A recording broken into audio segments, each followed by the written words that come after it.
Arratsaldeon. Os damos la bienvenida desde la Biblioteca de Navarra a esta nueva charla del ciclo Leer las edades de la vida. Y tenemos hoy a Almudena Sánchez. ¿No se oye? Vale.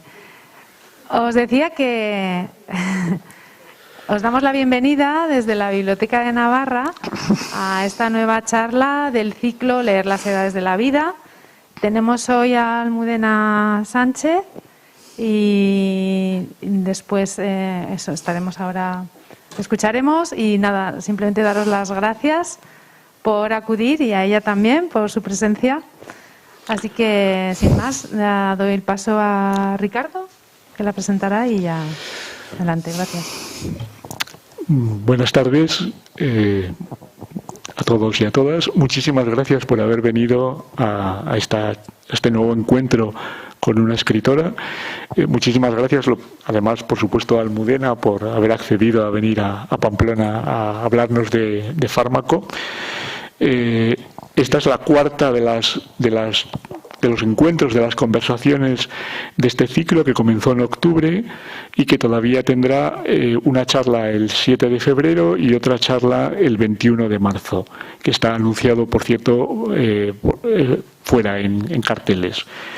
Hoy, como digo, nos acompaña Almudena Sánchez, que en abril del año pasado, en abril de 2021, creo que en abril, publicó Fármaco, el libro que hoy nos convoca.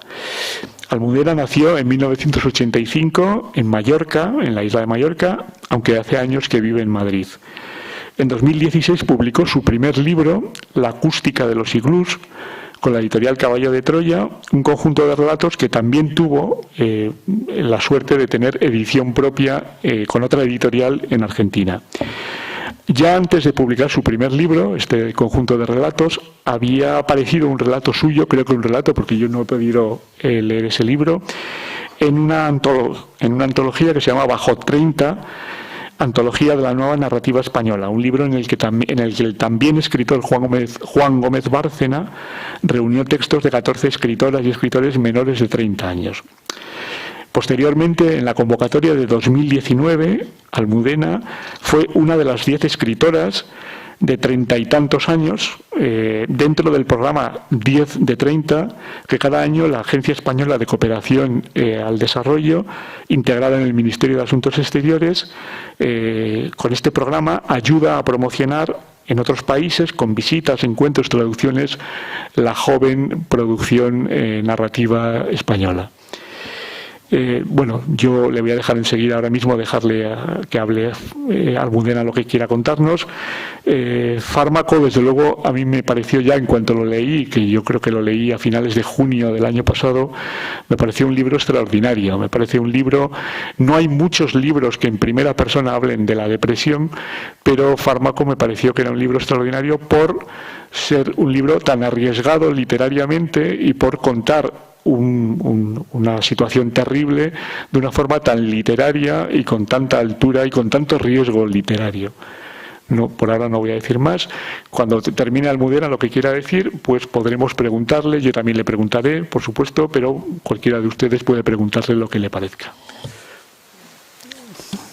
Bueno, hola a todas, a todos. Gracias por estar aquí. Para mí es un honor, un placer. Gracias, gracias Ricardo, gracias a la biblioteca y gracias a Clara también, muchas gracias. Bueno, pues Fármaco, la verdad es que, bueno, gracias por la presentación también. Fármaco es un libro que yo escribí con un poco de temblor, ¿no? O sea, quizá el que más, ¿no? Porque es el que más se acerca a mi vida y el que más se aleja, digamos, de lo que es la inventiva, la ficción, de lo, digamos, de la ficción, de lo literario, ¿no? Y aún así quería que fuese un libro altamente literario cuando lo pensé, ¿no? Que fue un pensamiento además como muy dubitativo porque era una experiencia que yo estaba viviendo muy fuerte, como es una depresión, siendo joven, culpabilizándome por ello, porque no tenía sentido, porque no era lógico, ni era normal, ni tenía motivos. Entonces, fue un libro que que me costó escribir porque no sabía si era una tontería o realmente era algo importante. Y en ese momento, cuando lo empecé a escribir, que fue en el 2017, no había pandemia, ni había nada, simplemente yo estaba pasando por una enfermedad mental, ¿no?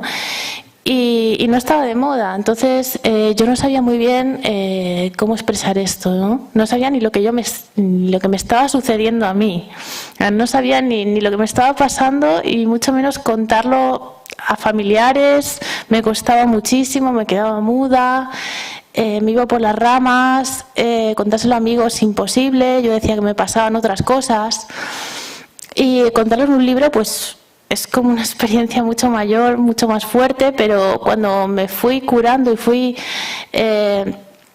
teniendo energía, teniendo fuerzas, pensé, esto es realmente devastador en el cuerpo humano, en la cabeza, es trascendental, es metafísico, tiene que ver con la condición humana muchísimo esta enfermedad.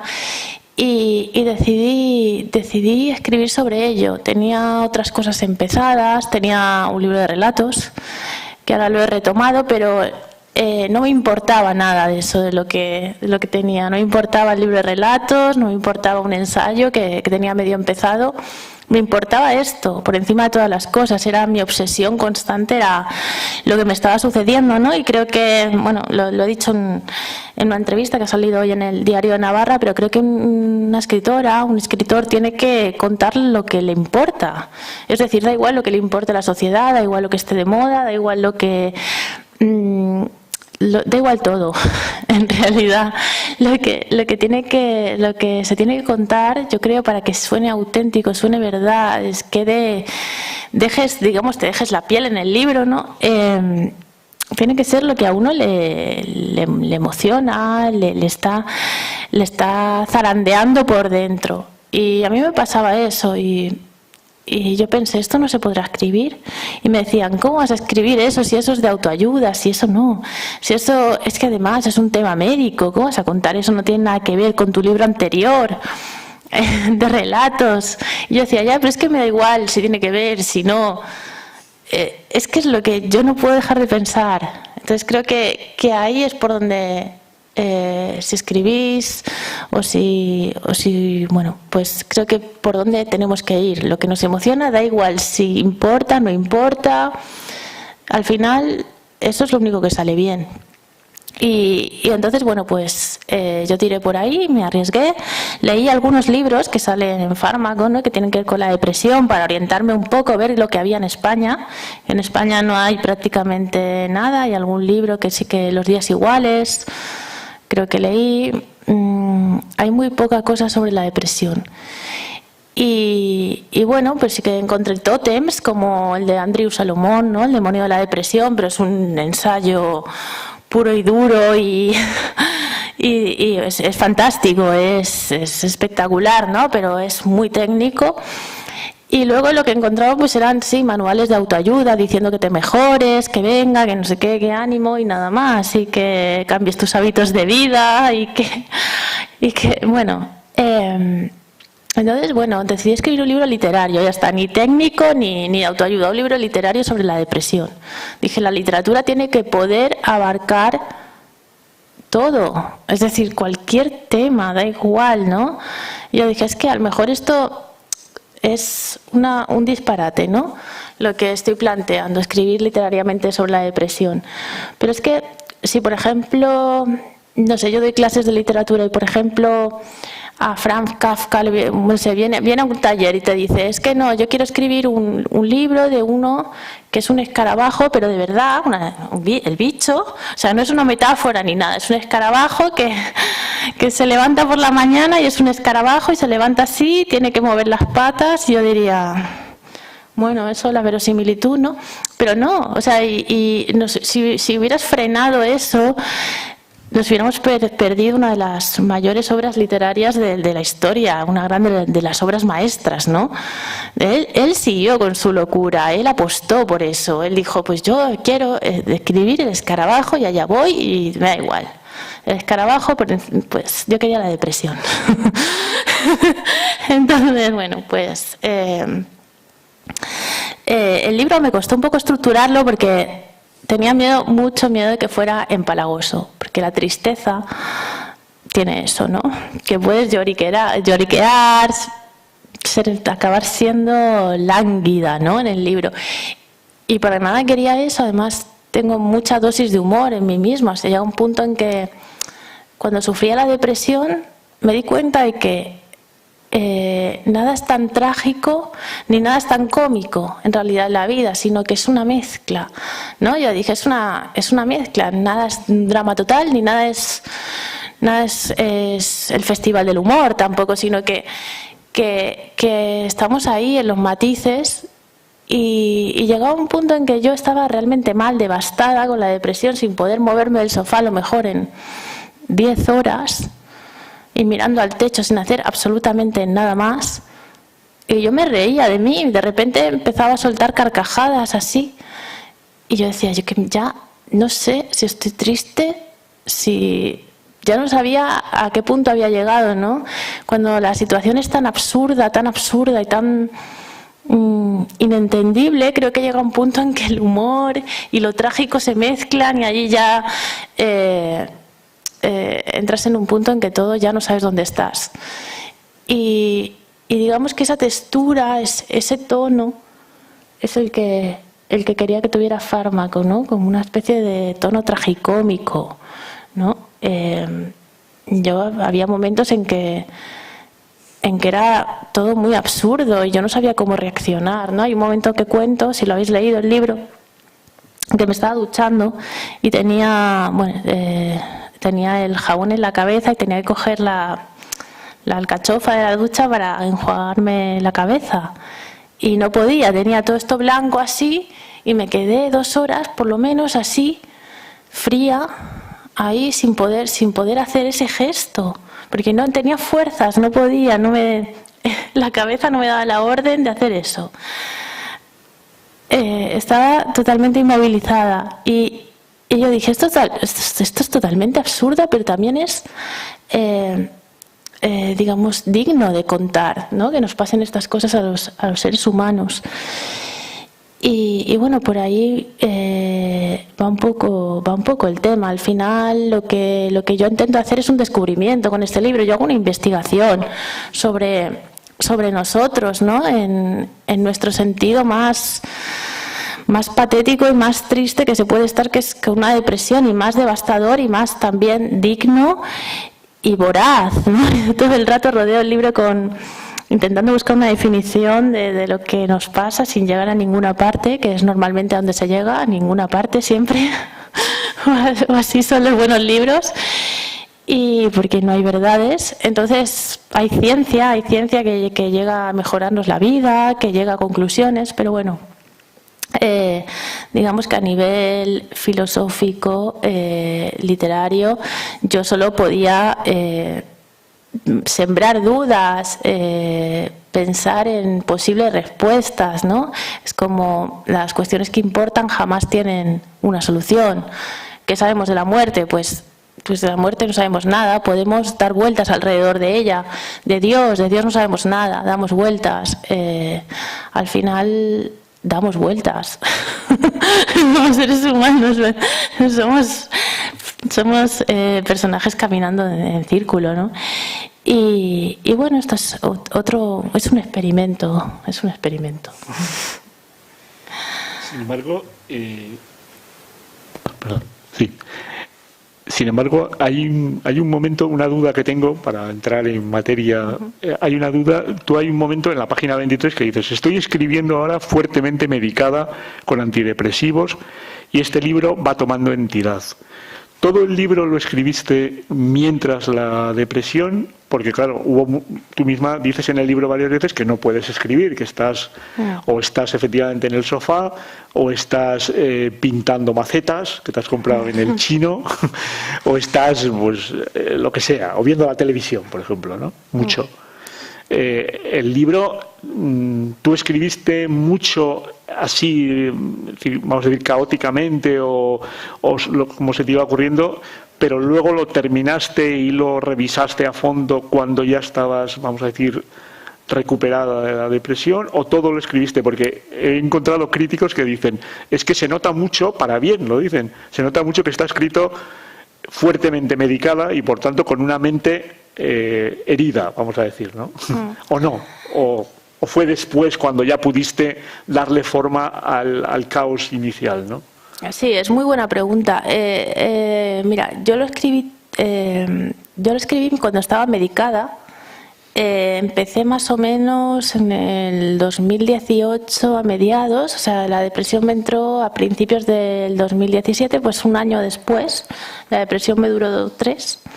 Un año después empecé porque ya me hizo efecto la medicación, ya podía salir a dar un paseo corto, entonces ya empecé como a escribir en papel, o sea, yo ni siquiera el ordenador no me funcionaba, lo tenía roto de hecho, no lo quería ni arreglar, no quería, entonces en un papel empecé así otra vez, como cuando vuelves a reiniciar todo, ¿no? Como si volviera a nacer, como escritora empecé así a anotar, sobre todo lo que empecé primero fueron las pesadillas, porque tenía bastantes. Y con la medicación. Entonces empecé ahí, pero no sabía qué iba a ser. O sea, yo quería escribir sobre la depresión y dije, esto no lo voy a poder hacer en este estado, ¿no? Pero es que tampoco veo otro estado posible para poderlo hacer, ¿no? Con verdad.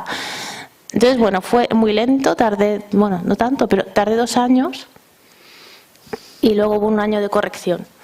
Pero sí, a los 2 años más o menos lo entregué no estuve haciendo nada más, es decir, yo no trabajaba, no hacía nada, estaba medicada, estaba ahí, escribiendo ese libro cuando podía, entonces, bueno, tenía tiempo, o sea, cuando me entraba así el momento de luz, me ponía, ¿no?, que era como media hora al día, entonces me ponía así y escribía lo que podía. Y sí que creo que bueno, yo agradezco a los críticos, ¿no?, y a ti y tal, pero yo cuando lo he releído un poco, lo he tenido que releer por la editorial, para corregirlo, ¿no? Me dijo, mira, tienes que mirar las erratas, yo no lo quería releer. Me dijeron, tienes que mirar las erratas y aquí, no sé qué. Y entonces lo tuve que releer, se publicó en 2021, ¿vale? Sí. Pues lo tuve que leer a principios de 2021, más o menos en enero. Y yo ya no tomaba nada. Y me di cuenta de la locura, o sea, yo dije, Dios mío, este libro, ¿sabes? Yo dije, esta cabeza. Y yo decía, qué barbaridad, tal. Y me costó muchísimo, o sea, creo que sí que no es mi cabeza de ahora, no es la cabeza de aquí. Entonces sí que ahí, y luego lo único que escribí no estando medicada y estando bien fue el epílogo final. Pero todo lo demás lo escribí en esos ratillos. Yo iba escribiendo una página un poco así como en una semana, a trozos. Luego había una semana que estaba fatal, no escribía nada. Y luego cuando más fui avanzando fue como el último año, ya al final, que ya iba estando muy bien y veía que eso tenía cuerpo el libro, ¿no? Entonces me animaba también, porque bueno, pensé... ya no son solo pesadillas, empecé una narrativa con la infancia, ya veía como un camino a seguir, ¿no? Me iba animando así, un poco viendo la estructura del libro, también es caótica, fragmentaria, porque así estaba mi cabeza también, ¿no? Yeah. Y sí. Hombre, el grueso del libro es...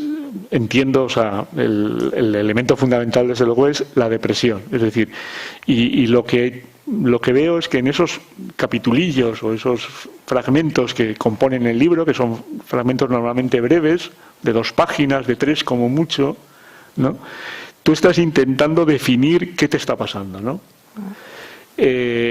Y no tienes miedo, cosa que me parece literariamente arriesgada, no tienes miedo a repetirte, no te repites nunca, en el sentido de decir la misma metáfora o la misma comparación o la misma imagen que has dicho, pero vuelves otra vez al mismo tema, que el tema es simplemente qué te está pasando, ¿no? Es decir, entonces buscas muchas maneras distintas, comparando con una cosa, comparando con otra, asociando la depresión a esto, asociando la depresión a aquello, buscas la manera, entiendo, de que entendamos con esas asociaciones, con esas comparaciones, con esas metáforas, con esas imágenes que creas, bueno, el desastre que es en ese momento tu cabeza, ¿no? Sí, sí, se trata todo de llegar a un tipo de comprensión en el libro. Es decir, yo me quiero quedar tranquila intentando comprender qué me pasa, ¿no? Yo, bueno, creo que en la vida hacemos eso también, intentar comprender qué nos pasa cuando algo nos pasa, ¿no? Cuando te enamoras intentas comprender qué es eso. Cuando te desenamoras también.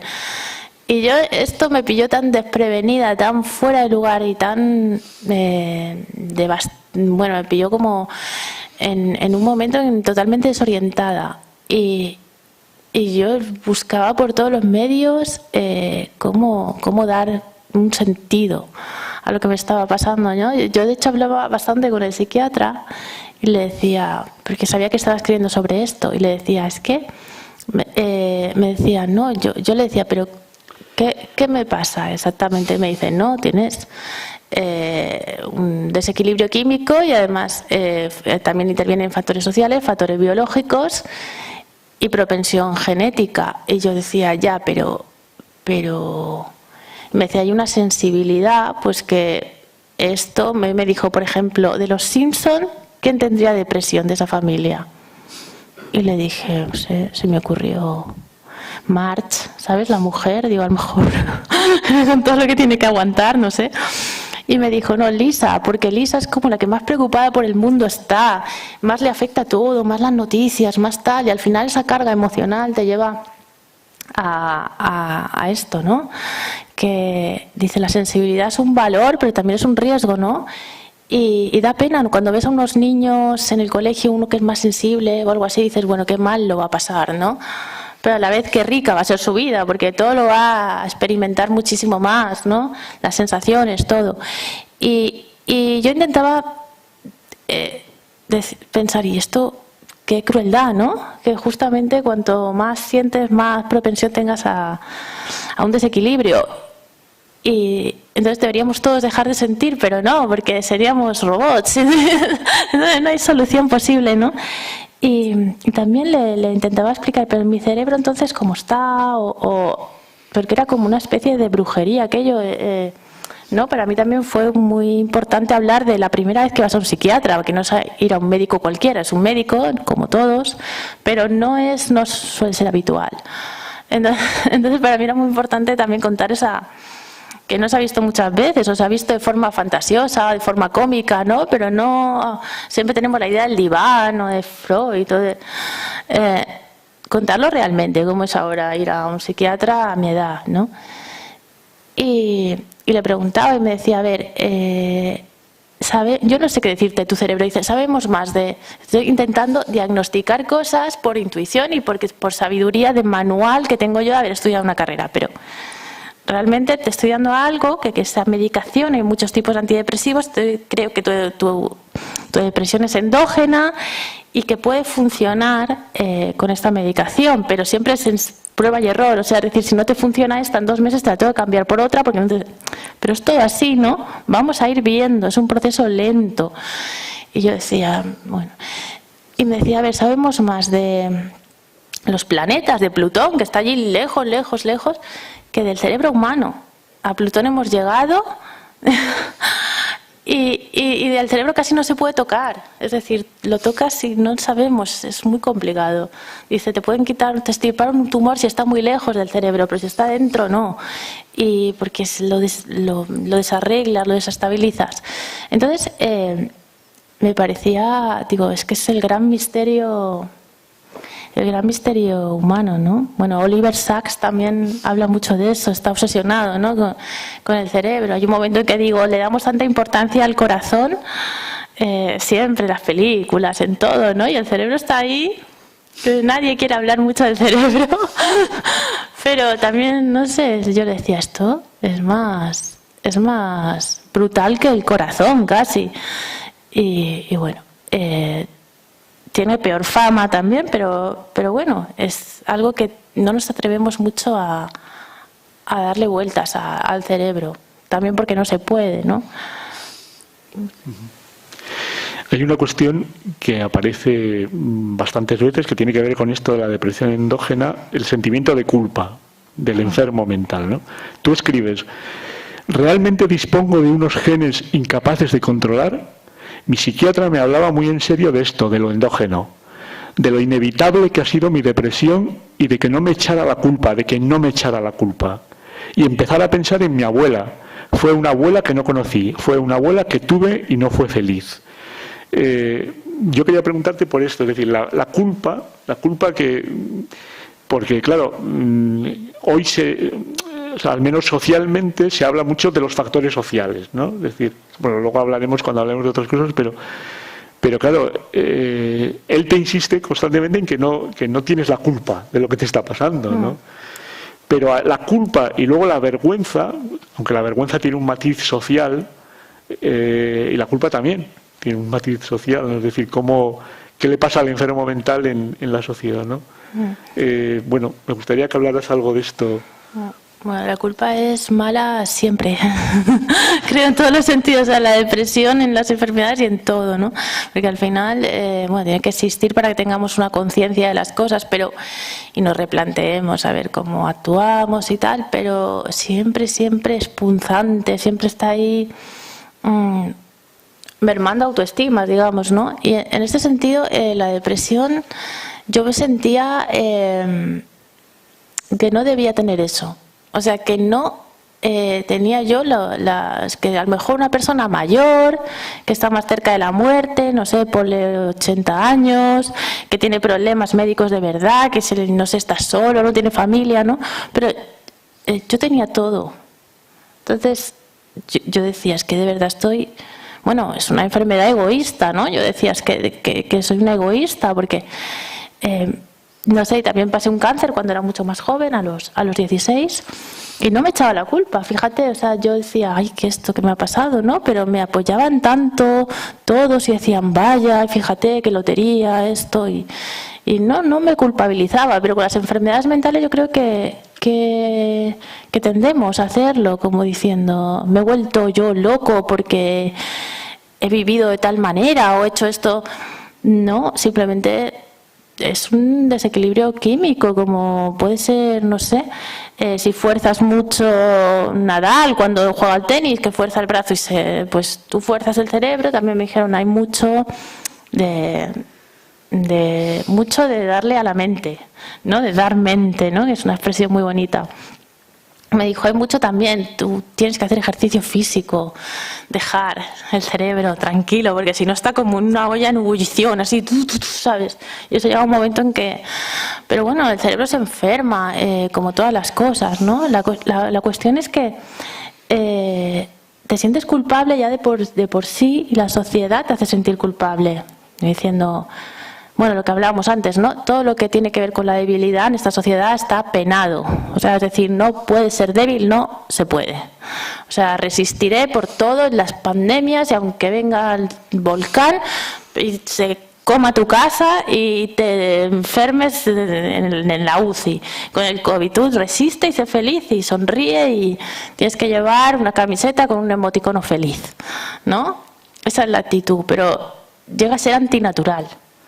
O sea, yo defiendo la tristeza en su justa medida, o sea, a nivel espontáneo y natural, como cuando nacemos tristes y contentos. Bueno, nacemos llorando, para empezar. O sea, allí ya te informan de que la tristeza va a ser natural en tu vida. Y a un niño le van a pasar cosas, es decir, los padres, pues, le van a pasar cosas, los exámenes, va a suspender alguno, va a tener una novia, se va a enamorar y no le van a querer. Le puede pasar algo a sus padres, le van a pasar cosas. Entonces creo que es natural educar también en la tristeza. Así, cuando a mí me decían mucho no llores, que los niños grandes no lloran, ya no llores, hay que ser mayor. Y bueno, ¿por qué hay que amputar el lloro, la tristeza, ¿no? ¿Por qué no hay que dejarla fluir y que sea natural, igual que la alegría, ¿no? Combinar las dos cosas en su justa medida. Yo creo que parte de esas enfermedades vienen de un desequilibrio total, de no haber reprimido muchísimo la tristeza y haber intentado ser feliz a toda costa, ¿no? Entonces, sí que creo que es importante pues reeducar las emociones ahí, porque la tristeza ahora mismo la están amputando cada vez más, ¿no? Vas a una tienda y todo es sé feliz, tú puedes, resiste, da igual lo que te pase, ¿no? Y todo es como un espíritu de superación que está bien, porque también si no estaríamos todos hechos polvo, ¿no? Pero es importante también tener espíritu positivo, pero bueno, cuando te pasa una desgracia también es importante, creo, pasar el duelo, un duelo sano y normal. No se puede estar alegre cuando no te funcionan las cosas bien y luego ya está. Si todo pasa también, pero experimentarlo de forma natural. También mi fármaco defiende eso, ¿no? Ya que hasta la tristeza la tristeza también es fuente de muchísimas obras de arte maravillosas, ¿no? Todo, el Guernica es una tristeza infinita, es lo descolocado que está el mundo, el caos, el grito, no sé, composiciones artísticas, de música, no sé, es fuente artística, y la alegría también, pero las dos cosas. Entonces, está bien también entenderla, defenderla, cuando hay que defenderla. Quería comentarte también, preguntarte sobre la importancia del diagnóstico, que es una cuestión que tú escribes. El primer alivio, el primer respiro en mi tiempo de enferma depresiva fue cuando el doctor Magnus certificó que padecía depresión. La palabra se clava hondo y te oxigena como la epidural en pleno parto. Era un médico el que lo acreditaba. Me puso un sello como en las discotecas. ¿Quién iba a negármelo ahora? Por fin ejercía mi derecho a estar triste, a no sonreír al auditorio y, lo más importante, a no ver al auditorio. Por fin iba a vivir en un sofá. Me puso muy contenta disponer de esa autoridad. Soy débil, muy débil, enclenque, escuchimizada, inconsistente, fragilísima. Esto, hay un pasaje precioso en el libro, más extenso, por supuesto, que esto. Es decir, por fin puedes, ante tus padres, por ejemplo, decir, es que soy una enferma depresiva, ¿no? Sí, exacto. Ya sé lo que me pasa, ahora ya sé lo que me pasa, ¿no? Sí, lo que hace un psiquiatra es dignificar eso. Te dicen, bueno, lo ha dicho un doctor, ¿no? Aún así sí siguen teniendo dudas, te dicen, pero y si vas a una segunda opinión y tú dices, bueno, sí, o sea, como lo físico, ¿no? Dices, puedo ir, pero está claro, o sea, a mí el doctor Magnus, del que hablo allí, me dijo, está clarísimo, o sea, lo veo de manual, ¿no? Es una depresión como una casa y tal, pero bueno, sí que es, no sé, siempre hay dudas, o sea, siempre hay dudas con una enfermedad mental, o sea, no hay ninguna duda con una enfermedad física y sin embargo con una mental sí, ¿no? Y las dudas se transmiten también, pues tú estás en el sofá y te dicen, venga, pero sal a tomar una caña y verás, qué bien. Y tú dices, bueno, no, no sé, alguien que se le ha roto una pierna o algo, no le dices, vete a correr la maratón, ya verás que se te pasa y se te fortalece el músculo, ¿no? O he oído a alguien que decía, me duele la hernia discal, dice, pues que no te duela. Dices, pues es lo mismo, o sea, tener un respeto, o sea, creo que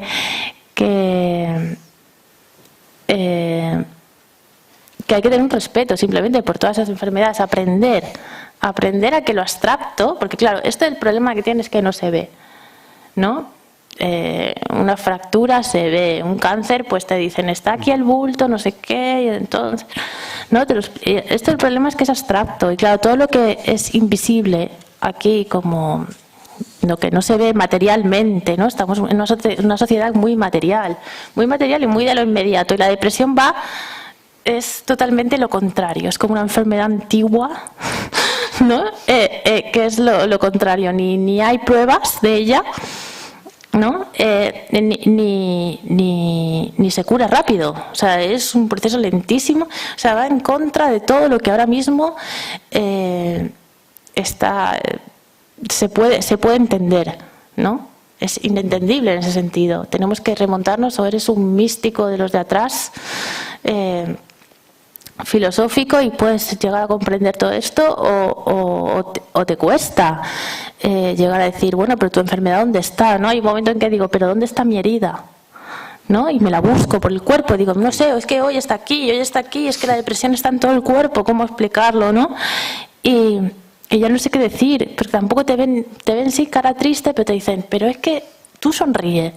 Y yo digo, ya, a ver si puedo, yo si quieres te sonrío, pero no es verdad, ¿no? En cuanto te vayas voy a llorar 3000 ríos, o sea, en cuanto te vayas, ¿no? Y eso no te lo quita nadie, eso se quita pues curándose, con ayuda profesional y con amor de personas que te quieren y te aguantan y tal, y es muy duro, pero es así. Sí, es que...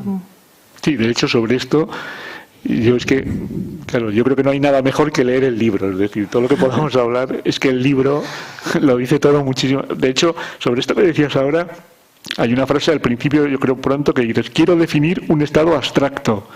Me estoy curando y no tengo cicatriz para demostrar que he pasado por algo atroz. Es decir, claro, es algo que la gente puede pensar que estás triste, sin más, o estás pasando un mal día, ¿no? Y no tienes la cicatriz que te puede quedar de una operación a corazón abierto, ¿no? Claro, exactamente, claro. Hay una cuestión, que lo recuerdo en el otro día del grupo de lectura hablábamos. En la página 169, casi al final del libro, dices, no he realizado terapia hablada, no con un profesional. Un psicoterapeuta o una psicóloga, nada de nada. Tomar fármacos regulados ha sido mi medicina, la única. He conversado horas con Antonina, tu tía, con mi pareja, con mi gato. Todo es terapia, recalcó el doctor Magnus en una de nuestras sesiones. Lo que has sacado de esto y lo que les has contado a los demás. Tu libro, tu escritura, tú misma cambiando. Esto es una cuestión, y el propio título del libro, Fármaco, es hasta cierto punto provocativo, ¿no? Porque hoy parece una opinión extendidísima que tienes que hacer psicoterapia. Que tienes, no digo psicoanálisis, que también podríamos, eso te lo sacaré después igual un momento, pero que, hombre, una depresión grave, pues métete con un psicoterapeuta o con un psiquiatra, bueno, también, y bueno, pues empieza un programa larguísimo, normalmente, ¿no? Tú, sin embargo, dices fármaco, el libro se llama Fármaco, ¿no? Sí, ¿Eso lo tenías claro o la gente te decía que tenías que hacer psicoterapia? Sí, la gente me decía que tenía que hacer psicoterapia. La gente te dice de todo, vaya. Claro, que yo antes de ir al psiquiatra tienes que hacer todo para no ir al psiquiatra. Es decir, todo está hecho como para no ir al centro de la cuestión. No ser una persona psiquiatrizada, eso es lo último, ¿no? Es como ya llegas al fondo del fondo, cuando vas al psiquiatra o a la psiquiatra. Entonces, la única que me dijo, tienes que ir al médico, al psiquiatra, lo siento mucho. Fue mi tía Antonina, que lo vio clarísimo, pero todas las demás personas de alrededor, no, pero tú, un coach. Digo, ¿un coach de qué? No, de nutrición o algo, a lo mejor. Me decían, a lo mejor cambiando los hábitos saludables, tío. ¿Sabes? Yo decía, no sé. Mi madre me dijo, ¿y si te apuntaras a yoga? Y yo dije, mamá, es que no me puedo mover normal, no puedo caminar por la calle así. Voy a subir el pie aquí. O sea, ¿tiene algún sentido todo eso? Yo decía, no sé, sí, que me apuntara a cursos como de pintura, de esto de hacer, de coser, ¿no? No sé, yo que me comprara una pecera y viera los peces, que es relajante, me decía, no sé, la meditación, todo era, digamos, rodeos para no ir a donde había que ir, por prejuicio total y absoluto, ¿no? Una vez dije que los psiquiatras son médicos también normales, como los otros médicos. Y había un psiquiatra y me dijo, gracias por decir que soy un médico normal, porque, ¿no? Sí, es un médico al que yo nunca hubiera pensado en mi vida que iba a ir. Eso no lo pienso, están como ahí escondidos, como, bueno, son como tienen muy mala fama de que, por ejemplo, me decían, ¿pero qué te dan drogas? Digo, drogas, antidepresivos, o sea, me dan. Y digo, ya, pero, y me decían, ya, pero no es una, digo, bueno, la quimioterapia tampoco es que sea, o yo qué sé, o el ibuprofeno, también te hacen efectos en tu cuerpo, o sea, te palian cosas, son paliativos igual, ¿no? Y no, pero es que pero es que luego te vas a quedar zombie toda tu vida, te vas a quedar mal, te dejan mal, ¿no? Y yo creo que no, que he salido mucho más reforzada, más lúcida, más independiente, digamos, con unos cimientos, o sea, como si construyeras si la casa estuviera medio derruida, ¿no? Y tú vas y sabes, te empiezas a arreglar, la remodelas, te reformas, ¿no? O sea, es como atornillarte, ¿no? Completamente. Y yo he salido mucho más reforzada, veo a la mínima, si tengo un mínimo síntoma de depresión o de algo que me dura un poquito más, o me pasa algo que voy a algún psicólogo, así, pero no necesito ir al psiquiatra, pero me veo enseguida el síntoma, el no sé qué, ¿no? En cambio, cuando me pasó esto, yo llevaba años y años arrastrando una especie de depresión. Me dijo el médico, esto viene de hace tiempo, lo que pasa es que ha explosionado. Ya, es como llevar un carro ya y decir, ya un día no puedes, ¿no? Y entonces te fortifica. Yo ahora lo veo todo mucho más alto. O sea, yo antes estaba así viendo el edificio en ruinas desde lo bajo y ahora lo veo desde lo alto y digo, vale, hay que arreglar aquí, soy mucho más consciente de mi, no sé, de mi temperamento, no sé, ¿no? Y de lo que me pasa, sí. Y bueno, como de otras cosas, o sea, ser consciente del cuerpo, ¿no? Pero yo el cerebro lo tenía olvidadísimo, lo utilizaba, venga a pensar, venga, películas, venga, no sé qué, no sé cuántos, a leer esto. Y bueno, lo estaba sobreutilizando sin saber nada de él y ahora de repente sé cosas. Y sé que hay que cuidarlo y sé que no vale todo. Y bueno, igual que no fuerzas una pierna porque no sabes, o sea, no fuerzas una pierna demasiado porque dices que voy a tener agujetas o no escalas hasta la montaña más alta de todas porque dices, bueno, igual me derrumbo al final, ¿no? Es consciente del cuerpo, pero el cerebro a veces no somos conscientes y me ha servido mucho para también cuidar, decir, esto existe, ¿no? Y sí, y bueno, para escribir y para todo. El libro tiene esta parte central, la parte, yo creo, más contundente, incluso literariamente más potente, pero luego tienes otra parte en el libro donde vas sacando, sobre todo de tu infancia y tu adolescencia, bueno, sobre todo prácticamente solo de tu infancia y tu adolescencia, una serie de cuestiones que yo creo que muy sabiamente no dices que tengan una relación directa con la depresión. Es decir, como en las buenas novelas no hay que decirlo todo. Y como este no es un ensayo, como no es un ensayo de tesis, no es un trabajo académico, tú no dices en ningún momento que haya una relación directa entre las cosas que te sucedieron en tu infancia y adolescencia y la depresión, ¿no? Pero, bueno, das una visión de tu infancia y adolescencia, bueno, bastante complicada en algunas cosas, ¿no? Yo quería, bueno, tú cuenta lo que te dé la gana, pero hay un párrafo que incluso tiene cierta gracia, o tiene gracia, cierta gracia no tiene gracia, cuando dices tu educación sentimental. ¿Cuál ha sido mi educación sentimental? Y dices, mi educación sentimental se basa en un párrafo. Sé guapa y aguanta carros y carretas.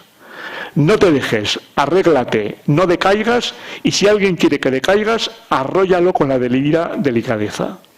No digas ni que sí ni que no, más bien deja las cosas en stand-by, y si te exigen una respuesta, contesta que tú estás a lo tuyo y no a lo de los demás. Por último, mal de muchos, consuelo de tontos. En cuanto a lo material, sea ahorrativa y conoce mundo. La cultura, por ejemplo. Decir, Tutankamón fue un faraón perteneciente a la 18ª dinastía de Egipto, o el plutonio es un elemento transuránico radioactivo con símbolo químico Pu, supone un signo de grandeza. Acumula cultura, sonríe y deja al auditorio boquiabierto. Es decir, bueno, esto, que para mí tiene mucha gracia, claro, es la miserable educación sentimental que tú has tenido, pero que yo también tuve 30 años antes que tú, ¿no? Es decir, hablas de esto, pero lo primero hablas de la infancia más infancia, es decir, hay acoso escolar, hay violencia escolar con 4 años. Hay un momento, claro, parece políticamente incorrecto, pero hay un niño discapacitado en tu clase que te muerde el ojo. Y nadie hace nada, porque como es un discapacitado hay que dejarle, pero te muerde el ojo y te vuelve a morder el ojo, ¿no? Esto lo cuenta sin ningún énfasis, pero es una historia terrible, ¿no? Es decir, luego después de eso, de la educación sentimental, del acoso, viene también una adolescencia, complicada, en el colegio, en el instituto, una adolescencia también complicada.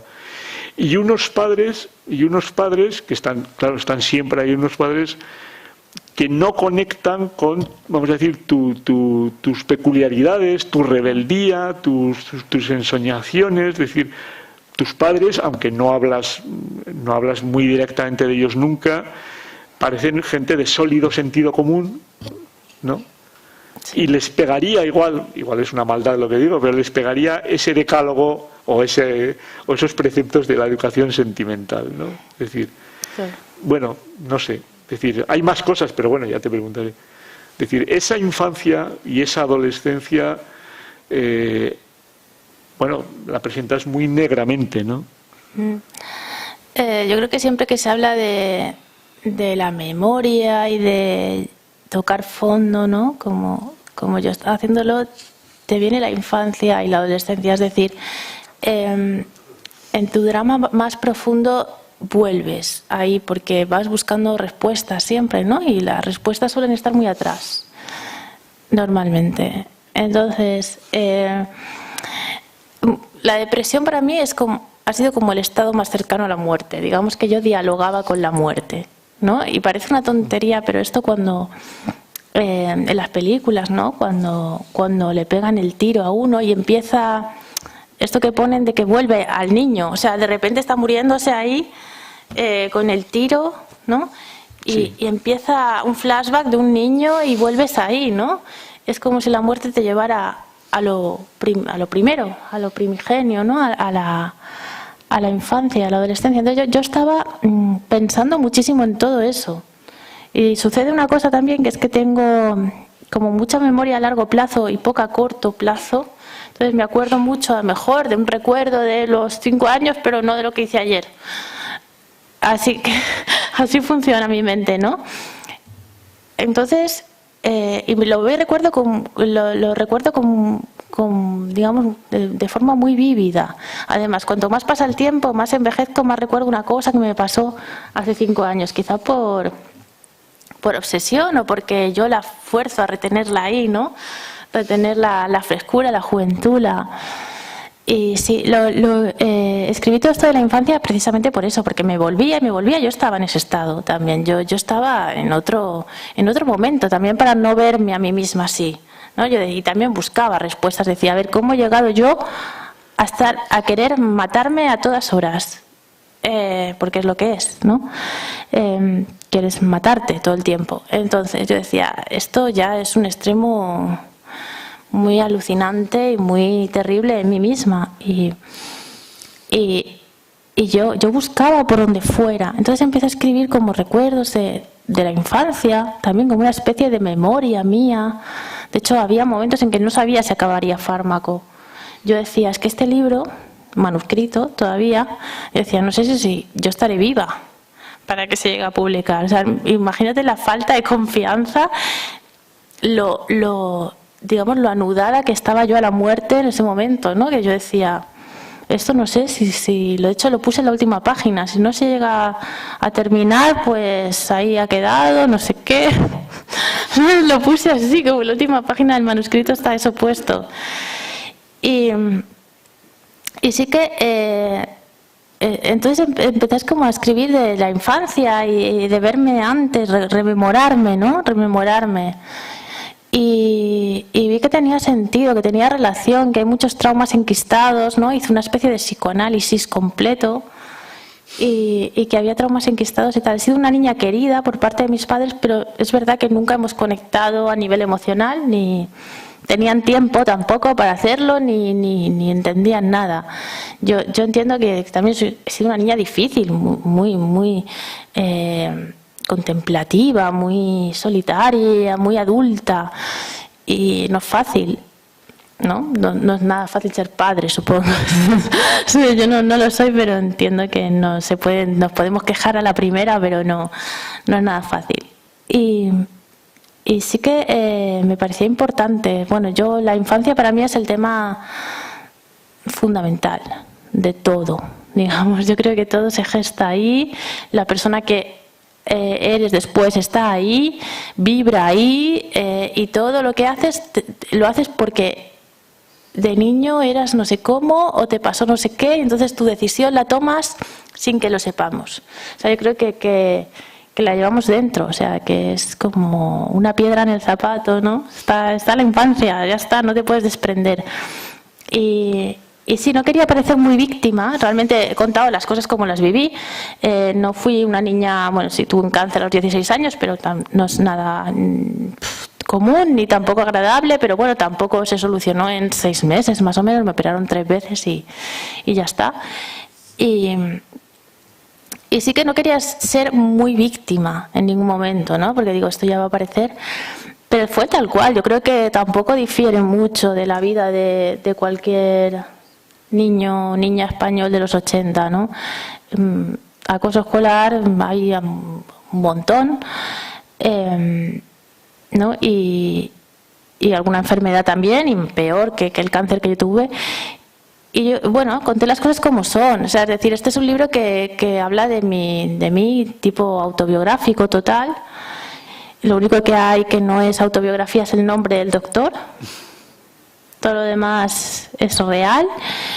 Y entonces quería que fuese tal cual. Y dije, bueno, tampoco voy a contar una infancia idílica, me la voy a inventar para que contraste con la tristeza del... ¿no? Y además no tiene sentido. O sea, yo he llegado a un punto, digamos, también por una serie de sucesos anteriores, seguro también, que eso venía conmigo. Y bueno, pues así todo se fue mezclando. De hecho, cuando le di tengo una agente literaria, le pasé el libro, le dije, es un libro sobre la depresión, y me dijo, vale. Se lo pasé y me dijo, ya lo he leído. Y me dijo, ¿sabes qué te diría? Que yo he visto más un libro sobre la infancia que un libro sobre la depresión. Me dijo eso, digo, bueno, tampoco quiero que se desvíe mucho. Yo le decía, sí, es que tienen que ser sobre la depresión, ¿eh? Y me dijo, bueno, da igual, ¿sabes? Me dijo, no pasa nada, están unidos, está bien. Me dijo, bueno, vale. Bueno, para acabar con la parte más dura, está lo que dices, es decir, la muerte está presente en el libro con mucha frecuencia. Hay 2 escenas que al mismo tiempo tienen un cierto sentido del humor dentro de lo terrible, sobre todo la segunda. La primera, cuando te vas al Hostal Sinatra, que me imagino que esto también habrás cambiado el nombre. Sí, le he cambiado el nombre, sí. Que te cuesta 27 euros la habitación. Y allí escribes una especie de carta de despedida, ¿no? Una carta de suicida, y la escribes en el móvil, y es un momento muy potente en el libro, muy bella incluso esa carta de suicidio, pero y luego la segunda escena, que esa le veo más gracia, cuando decides en la calle Ofelia X. Esta también está cambiada el nombre porque sí, hay algunas. En la calle Ofelia X, que te vas a tirar a un coche, pero tiene que ser un coche negro, Entonces te pegas, dices, más de una hora, porque no pasan muchos coches negros, pasan rojos, pasan amarillos, pero no pasan negros. Algunos llevan niños dentro y no quieres que te atropelle un coche que hay niños, porque puede hacerles daño a los niños. Entonces, al final encuentras a un señor que pasa sudoroso en un coche negro, en fin, y dices, este es el adecuado, ¿no? Pero te tiras mal y no te mata, por eso estamos aquí pudiendo hablar hoy. Pero encima ahí casi parece una escena de Berlanga. El hombre está atribulado porque lleva un día horrible y solo le faltaba que tú te tiraras al coche y que te podía haber matado, ¿no? Y te acabas casi, pidiéndole perdón a él y casi disculpándote, en fin, no quería yo estropearle el día más de lo que ya estaba estropeado el día, ¿no? Bueno, ahí aparece, como también en la acústica de los iglús, te decía antes, un sentido del humor muy negro a veces, o, en fin, en una situación terrible, una risa que se hiela, una risa que queda helada, ¿no? Pero que esta escena es que acaba siendo casi como de Berlanga, la escena de la calle Ofelia X, ¿no? Mientras que, en el Hostal Sinatra la carta, que está la carta reproducida tal cual, pero la muerte está muy presente, ¿no? Es una tentación poderosísima la muerte, ¿no? Total, sí, yo la muerte la he vivido tanto, o sea, te quita la vida, o sea, no percibes la sensación de vivir, ¿no? No la percibes. Es como esa especie de exorcismo. Yo decía, los exorcismos esos, la gente que se le metía al diablo, ¿no? De hecho, el demonio de la depresión, se llama así el libro de Solomon. Yo decía, eso a lo mejor era depresión brutal, ¿no? Que te quieres morir y te entra ¿no? Era como, no sé, estar poseída por la muerte un poco, ¿no? Solo piensas en ella.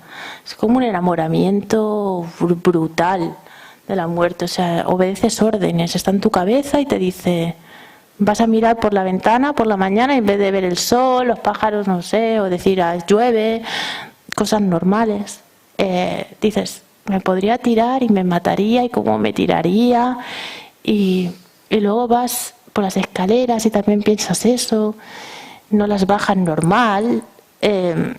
Estás todo el rato pensando en tácticas, cómo podrías hacer para no estar en el mundo, ¿no? Y muy apoyada por tu cabeza, por todo, ¿no? Y te encuentras mal. Entonces tú dices, todo el rato así, todo el rato frenando el no matarte, todo el rato, ¿no? Intentando tampoco decirlo porque molesta mucho, ¿no? Y hay un momento en que voy al Corte Inglés un día y pienso, suena como una alarmita y pienso, pues no estaría mal si pusieran una bomba y yo ya no habría hecho nada, o sea, no sería un acto mío, sino, no, pero es una barbaridad. Te ayudaría, te solucionaría a ti el problema. Yo decía, pero ¿esto qué es? Este pensamiento, ¿no? Y es una barbaridad. Las formas que tienes de pensar en formas de morirte todo el tiempo. Y es agotador. Es agotador y es terrible. Es normal que llores y estés cansada todo el tiempo porque es que es agotador.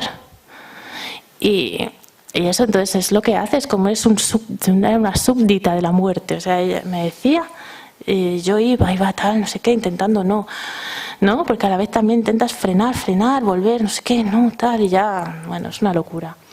Hoy decías en el Diario de Navarra, ¿te arrepientes de haber de alguna escena en concreto que no tendrías que haberla puesto? Porque realmente hay momentos donde, la atracción de la muerte es eso, muchos momentos además, es decir, la muerte está relacionada con la depresión, pero te arrepientes de, igual tenías que haber puesto algo menos, por temor a dar ideas, por dar ideas.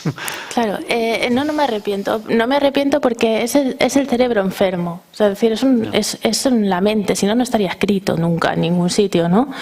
Y creo que por muy terrible que sea algo, está bien plasmarlo, ¿no? Yo qué sé, hay... No sé, yo creo que, por ejemplo, también el suicidio. Yo me planteé mucho, sobre todo por mis padres. Escribo esto, les va a doler, ¿no? Y no sabía si omitirlo, y no lo sabía mucha gente. Esto lo sabía mi tía, Antonina, el psiquiatra, se lo dije mucho después, que había intentado hacer esto. Y la que era mi pareja lo sabía. No, ni siquiera sé si lo sabía él. Creo que lo leyó, ni siquiera. Mi tía Antonina, y ya. Y luego se lo dije al médico y ya está. Y yo pensé, esto... Pero claro, es que la depresión tiene esa consecuencia, ¿no? O sea, para que respetes esta enfermedad como grave, como una enfermedad grave que es porque te lleva a la muerte, ¿no? Es así, o sea, yo dije, es que para ser real, para ser auténtica, te voy a contar que esto lleva a esto. Y que por eso hay que cuidarla, y por eso hay que respetarla, y por eso hay que tomarse en serio a alguien que te está diciendo tengo depresión, porque mañana puede hacer una barbaridad. Así que decidí ponerlo todo por eso, porque creo que es importante decir las cosas como son, sin dulcificar. Sobre todo no quería dulcificar la depresión, no la quería dulcificar nada, ni acaramelar, ni tiene nada de bueno, ni poner nada de autoayuda, simplemente contar una experiencia. No es ni la depresión peor del mundo, ni la más leve, es una depresión que he tenido yo. Hay personas que están 30 años con depresión, y personas que en 2 meses se medican y ya ha pasado, ¿no? Porque ha sido un hecho en concreto, ha sido la muerte de un familiar. Y yo he contado la mía, pero por supuesto ninguna es igual ni necesita los mismos antidepresivos, necesita otros. No, pero sí, no sé.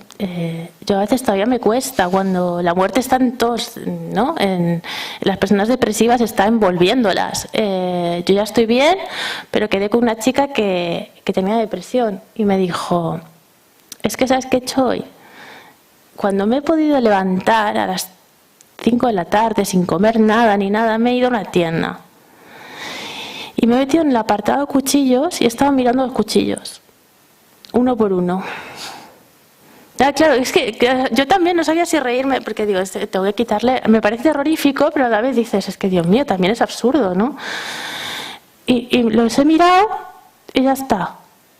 Y ahora, pues como había quedado contigo, he venido aquí y ya está. Y digo, ¿sabes? Yo pensando, ¿y qué dices? ¿Qué dices ante eso? Porque tampoco le vas a dramatizar o decirle lo que se dice, la negación. Pues no mires cuchillos, no le sirve de nada, ¿no? Y yo decía, bueno, pues algún día quedamos antes, así, para que, por si no te apetece lo de los cuchillos, pero si no, pues quedamos después. Da igual, yo no sabía, es que no sabes por dónde salir. Es que realmente, ¿no? Y digo, es que es totalmente, esto narrativo brutal, esto hay que explicarlo. Y cómo se va el cerebro, cómo los movimientos cerebrales, cómo se altera, no sé. Y bueno, sí, no sé. Luego también, pues, o sea, la depresión ocupa mucho espacio, pero también intenté que el lenguaje y que la experiencia en sí, que fuera una obra narrativa interesante, que se mezclaran temas, fuera reflexivo y fuera inteligente el libro. De las cosas buenas de esa época, bueno, y probablemente de toda tu vida, no solo de esa época, citas la primera, la lectura, los libros, la escritura, como dos... Es decir, la importancia tremenda ya desde la infancia de los libros y luego, como suele suceder muchas veces, de la escritura, ¿no? Pero lo primero, los libros, lo decisivos que han sido y que son en tu vida, ¿no? Los Total, libros. Sí, es una salvación. Yo creo que es la mayor salvación que hay aquí, ¿no? Yo decía, si puedo seguir escribiendo, si consigo escribir, me curaré. O sea, era como, no era ninguna persona en concreto. Y en los momentos de desesperación pensabas, no volveré a escribir nunca. Lo dices, yo creo, muy pronto. O sea, esa sensación de que no, ya no voy a poder volver a escribir nunca, ¿no? Total, la vida y la muerte como una vocación, ¿no? Sí, yo tengo una vocación literaria. Yo sí estoy... Una de las cosas que más me impulsan a vivir, más feliz me hacen, más siento, más disfruto es escribiendo y leyendo. ¿No? Desde pequeña, yo de pequeña a lo mejor tenía un aburrimiento total, no pasaban las horas, pero tenía un libro y ya cambiaba todo. Y la ilusión de esperar un libro nuevo, o de los acariciaba, o sea, yo acariciaba los libros 20 minutos como si fuera un animal, así, ¿no? Y dormía con ellos y les hablaba y no sé, lo supe desde muy pequeña, la vocación de escritora. Cuando leía Enid Blyton, yo veía su solapa, veía su foto y yo decía, yo quiero estar ahí. Y me decían, ¿qué quieres ser de mayor? Y yo decía, esto, ¿no? Ni siquiera sabía cómo nombrarlo, pero yo decía esto y este cuadradito y así escrito, ¿no? Enid Blyton y Nabokov, que los mezclas, incluso les cambias, los mezclas con nombres y apellidos a Enid Blyton, que es una pareja curiosa, ¿no? Enid no tiene nada que ver. Y Nabokov, ¿no? Sí, pero es que está bien eso, porque a mí me han salvado los dos, o sea, sin elitismos y sin tonterías, ¿no? O sea, a mí Enid Blyton me produjo una emoción clamorosa en la infancia, y Nabokov, leyendo a David Ardor, también me entusiasmó. Entonces, sí, yo he vibrado con esos dos tipos de literatura en diferentes edades, obvio, pero tengo una deuda con los dos, ¿no? Y sí, no me quiero olvidar de nada, o sea, ni siquiera me quiero olvidar de, yo lo hablo, ¿no? De los tebeos. Yo pues leía El Pequeño País, mi padre me lo traía y era la ilusión de vivir. Yo esperaba el domingo para eso, siempre, ¿no? Y cuando venía, salía por la puerta, así, ya ves que eso le venía a él con el periódico, tampoco tenía que hacer un gran esfuerzo, ¿no? Pero para mí era la emoción total. Y yo he aprendido mucho de ahí, he aprendido el humor de los tebeos, he aprendido a narrar con Enid Blyton una historia con principio, nudo y desenlace. Con Nabokov he aprendido otras cosas, con Agatha Christie he aprendido otras, ¿no? Entonces tampoco quiero renegar de algo que en algún momento te salvó, para nada, no creo que sea justo, ¿no? Entonces, bueno, si hay alta literatura y otro tipo de literatura, pero todo me ha hecho escritora, todo. Otra gran ayuda fue que cuidaras a una niña, cobrando muy poco dinero, dices. Sobre esto me interesa mucho un párrafo que dices, sería como tu teoría educativa, cómo tratar a un niño. No sé si todos los pedagogos, algunos te asesinarían igual, pero me gusta muchísimo cuando dices, se fija en todo y la dejo fijarse. Dejo también que se decepcione y dejo que llore a gusto cuando quiera, como quiera, el rato que le apetezca. Dejo que grite y que se ríe y esté seria. Que coma patatas fritas con las manos o con mitones de Frozen. Que se arrastre por el suelo y se zambulla en el césped y en la arena del parque y en las piscinas y en los cines y en el mundo. En pocas palabras, no me interpongo entre ella y la realidad. No soy adulta a su lado, no puedo serlo. No he conocido esa certidumbre, porque también en otros momentos has dicho en el libro como que no maduraste,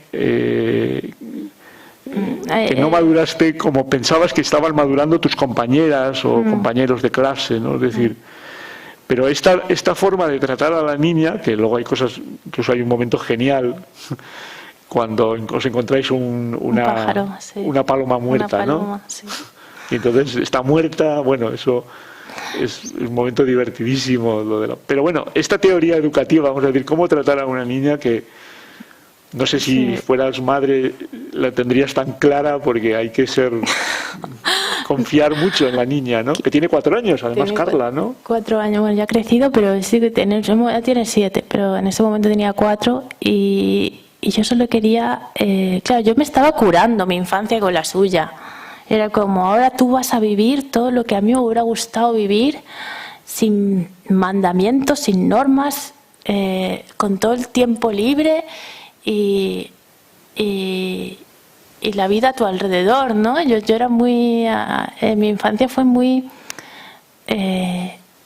siempre estaba en el colegio, y si no estaba en el colegio estaba dando clase de piano, y si no estaba dando clase de piano estaba en el coche de camino a mi casa, que estaba lejísimos, y si no estaba en el coche estaba no sé dónde, pero siempre, nunca tenía tiempo, ¿no? Estabas llena de extraescolares, ¿no? Sí. Claro. y yo veía a Carla en el parque y yo decía, es un animalillo, pero es que así tienen que ser. animalillos, ¿no? Y no importa, parece como...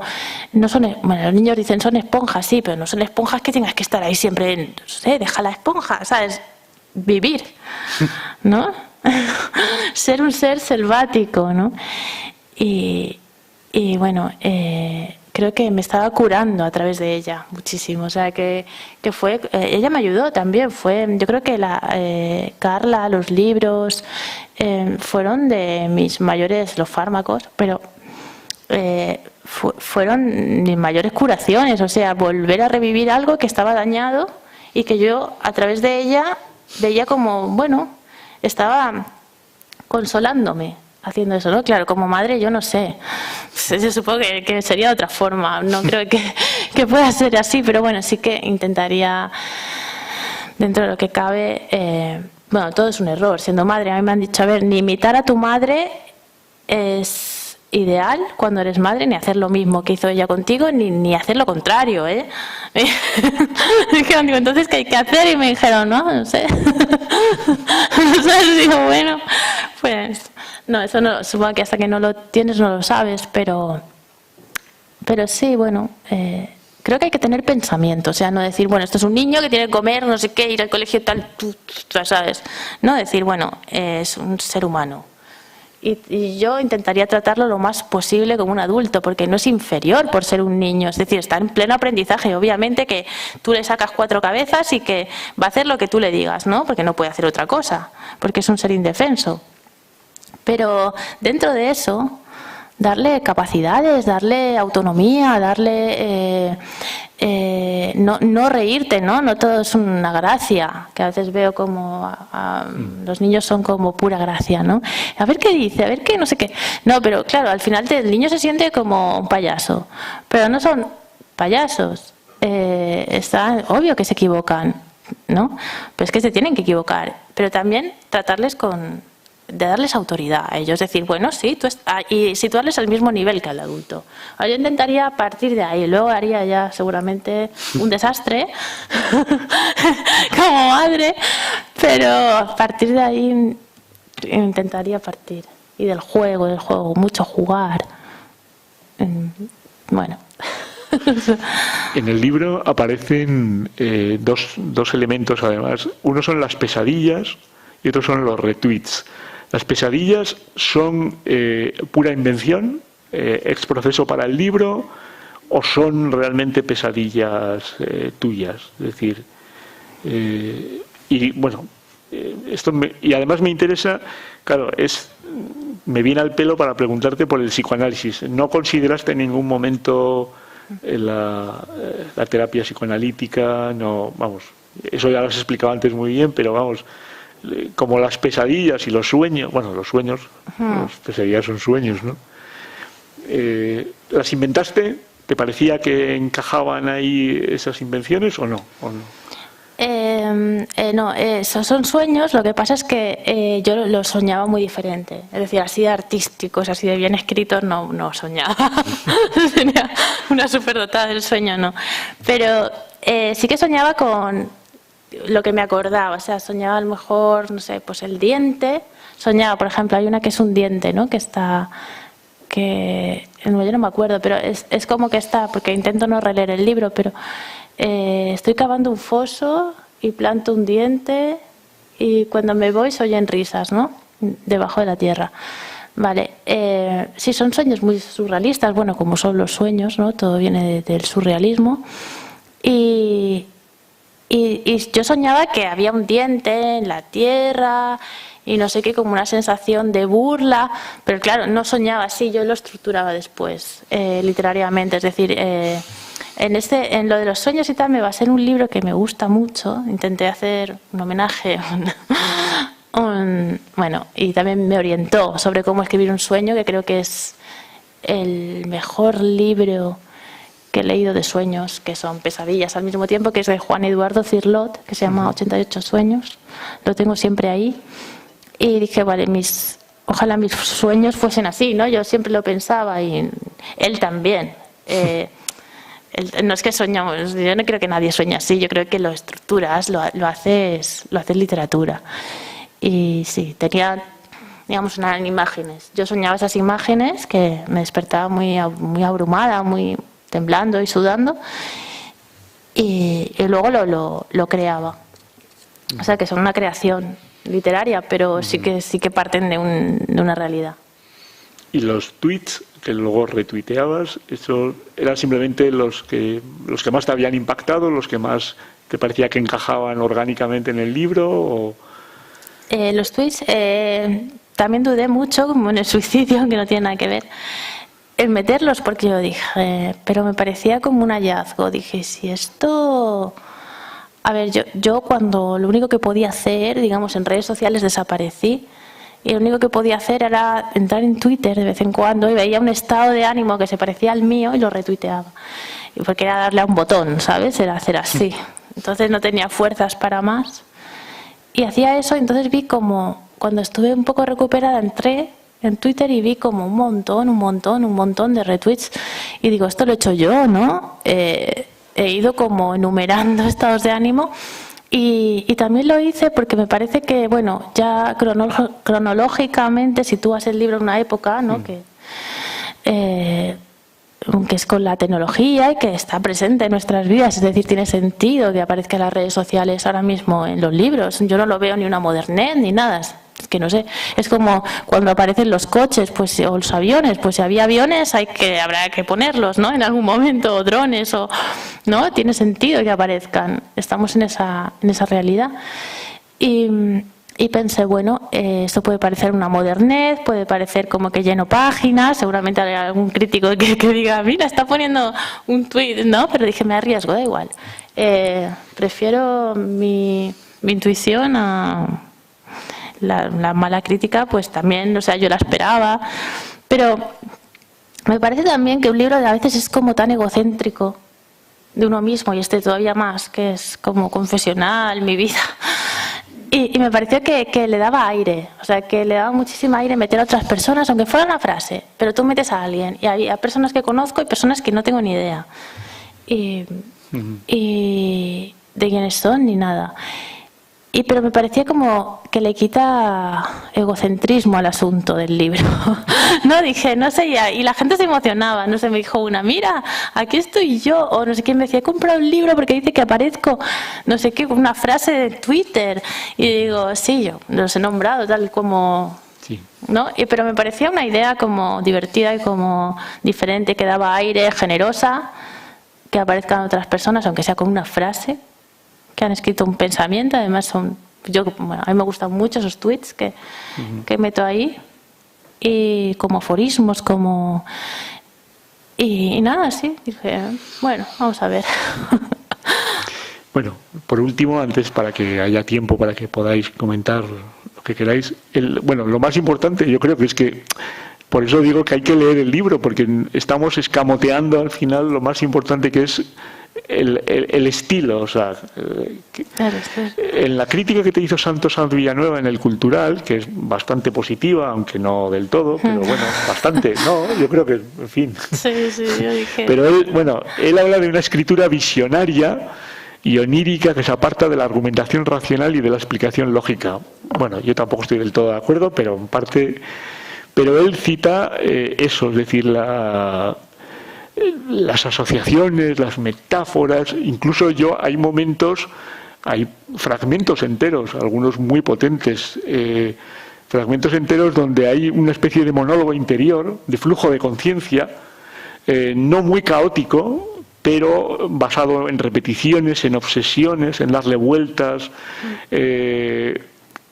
¿no?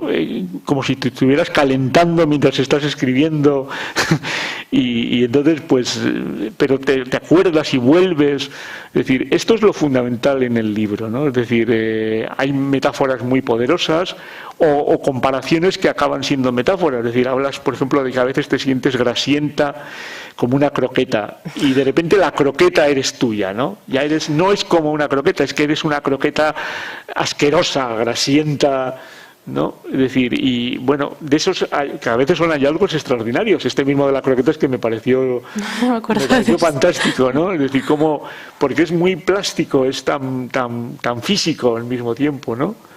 Es decir, eso es lo fundamental del libro, es decir, la capacidad que tienes para abandonar de alguna forma, aunque está siempre la depresión ahí, pero en este esfuerzo de intentar hablar de la depresión desde muchos ángulos, intentar definirla por acumulación, ¿no? Voy probando a ver cómo voy definiendo la depresión, ¿no? Claro, utilizas imágenes potentes, utilizas flujo de conciencia, utilizas imágenes, metáforas, de todo, ¿no? Repeticiones, el valor de la repetición literaria. Eso, es decir, lo digo ahora, pero es que, insisto, esto es lo fundamental del libro. De hecho, esta mañana le decía a Almudena que me acordaba de cuando vino Marcos Ordóñez y dijo: yo no voy a hablar sobre mi libro, sino que os voy a leer parte de mi libro. Y en Estados Unidos, en Inglaterra, en Alemania, pagas por ir al autor que te lea el libro, no que te hable sobre el libro, sino que te lea el libro.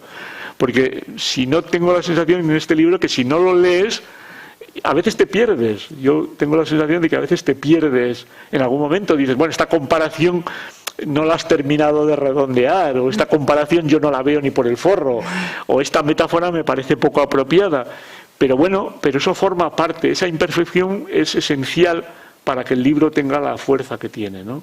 Incluso, porque no todas las metáforas te salen perfectas, no todas las comparaciones son perfectas, pero está ese esfuerzo de la escritura en movimiento, ¿no? Te agradezco mucho que digas esto, porque que lo señales, porque es verdad que el tema es como tan fuerte, tan, ¿no? Lo llena todo la depresión, ¿no? Y además es morboso, o sea, y siempre acabo hablando, ¿no? Me dicen, pero habla más de literatura. Digo, sí, intento, ¿sabes? Intento hablar de la literatura, pero es que el tema se lo come todo, ¿no? Es que me pasa siempre, es como... Y es que te lleva a eso, y te agradezco mucho que hayas visto. Para mí, una escritor tiene que tener amor por el lenguaje. O sea, si solo te interesa contar un rollo, pues lo cuentas en tu diario y te lo guardas en el cajón, ¿no? Pero creo que es fundamental investigar dentro del lenguaje, es decir, hasta dónde puedes llegar, de qué forma puedes contar esto, de la que sea la mejor forma que tú encuentres después de darle 1000 vueltas, ¿no? A mí me interesa eso, me interesa pues darle vueltas al lenguaje constantemente, porque amo el lenguaje. Es decir, si no me interesara el lenguaje, no pensaría en él, pero estoy todo el día dándole vueltas a ver esta palabra y esto qué significa, y si lo cuento así, y si la cambio de sitio, en la sintaxis. ¿Cómo podemos llegar a una mayor definición de las cosas? Descolocando la forma de decirlas, ¿no? El lenguaje al final es todo. Somos seres inteligentes por eso. Yo creo que quien más lenguas sabe también se le agranda el cerebro, seguro. Es decir, los números me parecen bien, no se me dan bien, es otro tipo de lenguaje, la música tiene otro tipo de lenguaje, ¿no? Pero a mí se me da bien este lenguaje de las palabras, desde siempre. Y no me cansa, es decir, yo siempre estoy no sé qué tal, y me interesa mucho eso, y lo sensorial, ¿no? El mundo está lleno es un paraíso, digamos, de sentidos, porque es que si lo piensas bien, yo digo, es que para expresar todo esto, tú imagínate que tiran un meteorito, se acaba la Tierra y quedan estos papeles por aquí, ¿no? Y llega alguien, la vuelve a poblar y empieza a leer las cosas que hemos escrito, no sé qué, a ver las películas, o sea, lo que queda, lo que hemos conseguido encapsular de las emociones, de lo que es un ser humano en esencia, ¿no? Diría, ¿cómo son estos, no? Yo creo que ahí se explica cómo somos. La idea es encapsular cómo somos y que eso quede ahí, y que si no existiera nada más dijeran, mira, hazte una idea con esta película, hazte una idea con este libro, y que reflejara una verdad sentida, una verdad emocional, una verdad humana.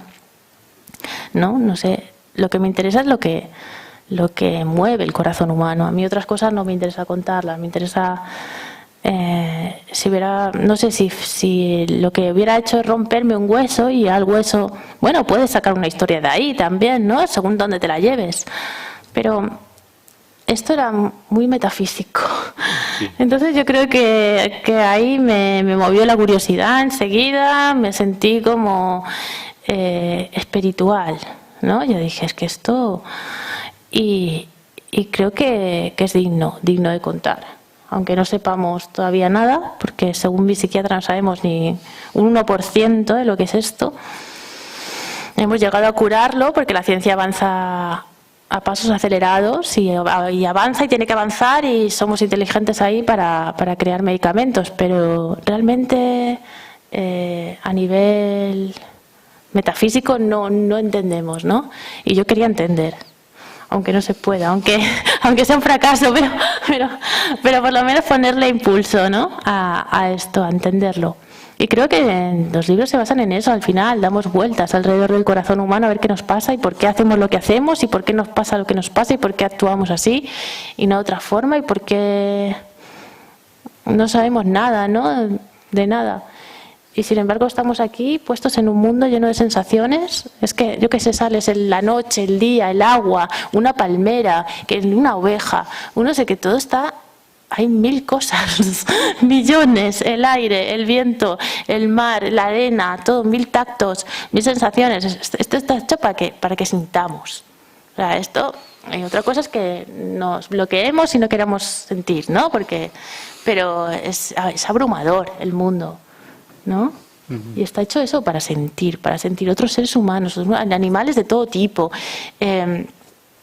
No puede haber más cosas en este mundo, es un paraíso, ¿no?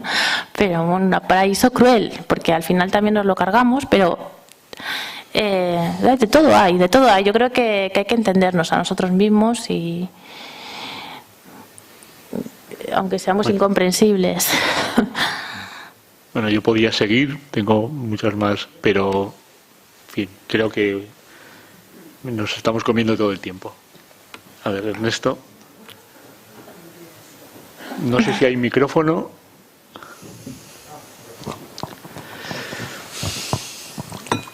Bueno, muchas gracias a los dos.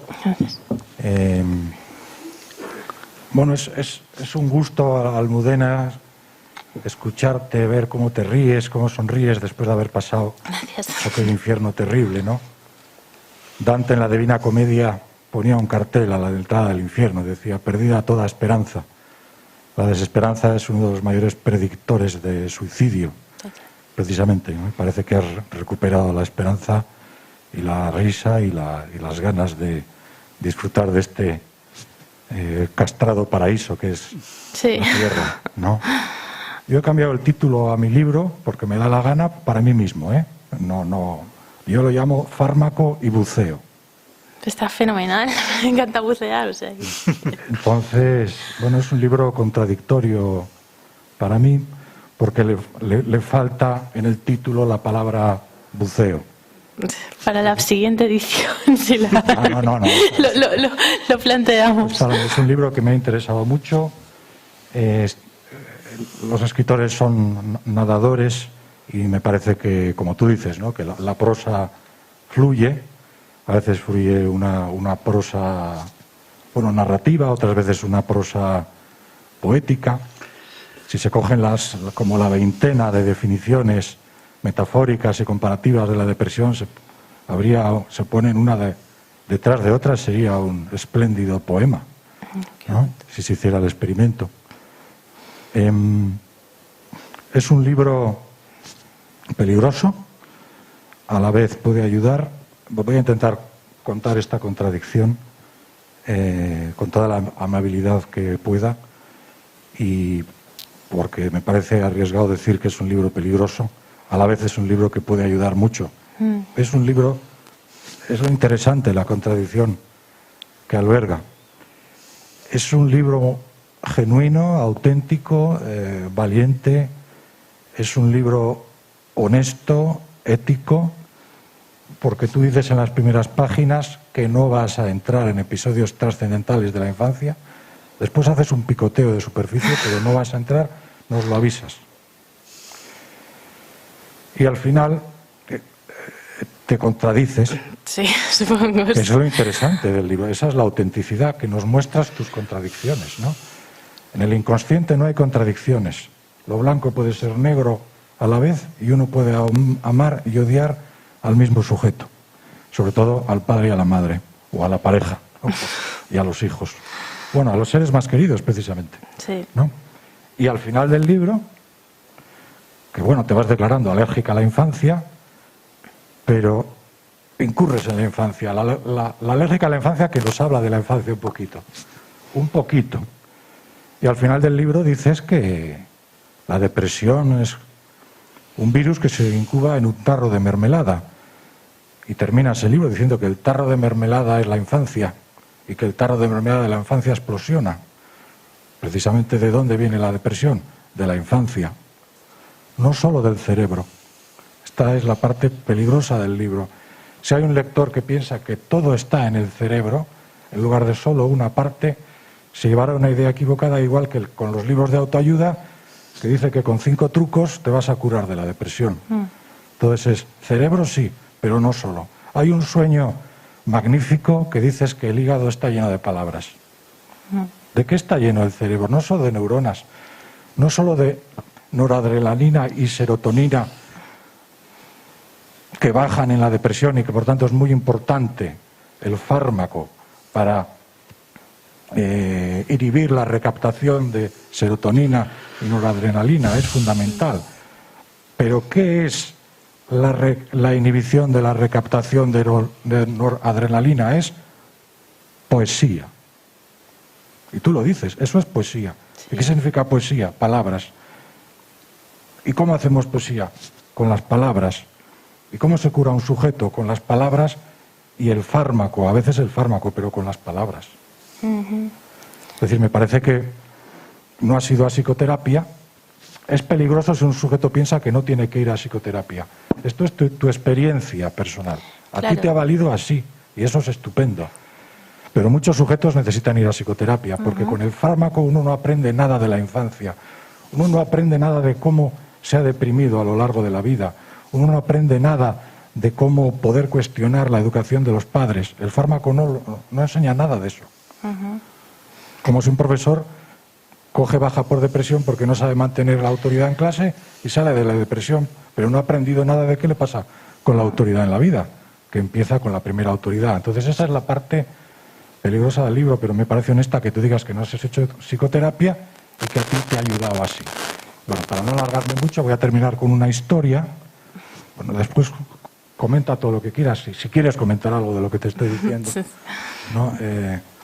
Una historia que sucedió hace casi un siglo, pongámonos en los años 30 del siglo XX, en que un padre desesperado, un padre que probablemente, no es seguro porque, vamos, no lo he conocido, que probablemente gracias a la escritura no se descompensó, que lleva a su hija que sí se descompensó psiquiátricamente, delirando, que lleva a su hija psicótica a un psicoterapeuta, psicoanalítico, que se llama Jung.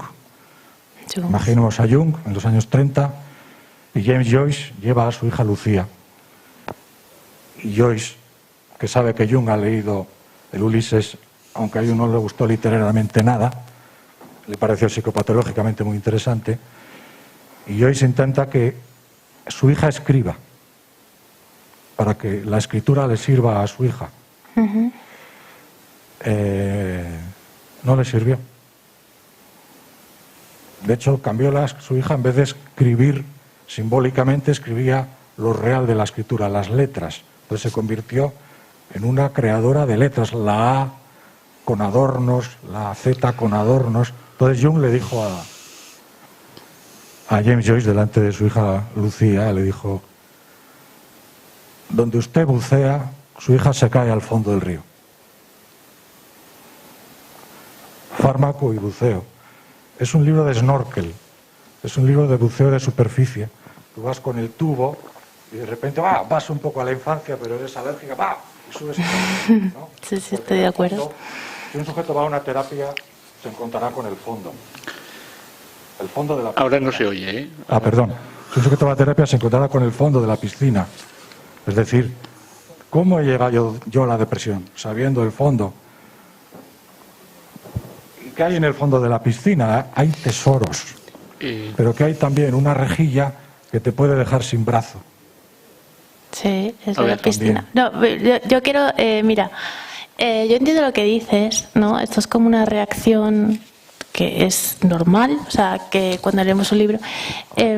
Yo no estoy en contra de la terapia para nada. Yo, de hecho, ahora de vez en cuando voy a terapia. Pero es que yo cuando llegué al médico, al psiquiatra, tal y como llegué, no podía ni hablar. No se podía hacer terapia. Yo lloraba en un sofá, en una esquina, y me preguntaba cosas, no podía hablar.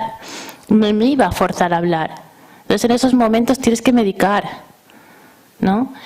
Y sí que, por ejemplo, tengo la experiencia de mi abuela, que tuvo una depresión, creo que muy parecida a la mía, pero no existían los fármacos, no estaban así, no había este progreso en los antidepresivos. Entonces ella no se curó de la depresión nunca, no se murió de depresión, se murió de otra cosa, pero tuvo una depresión crónica siempre.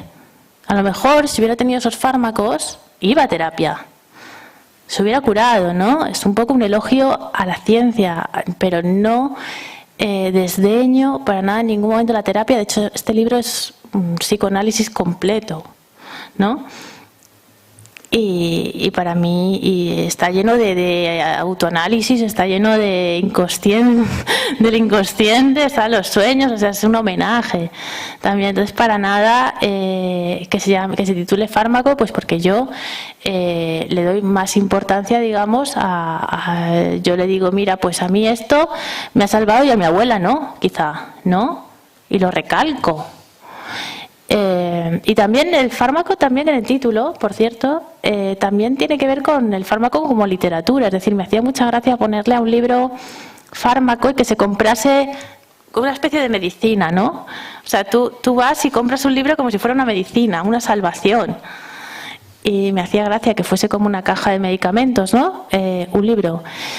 Pero para nada, en ningún momento hablo mal de la terapia, todo lo contrario.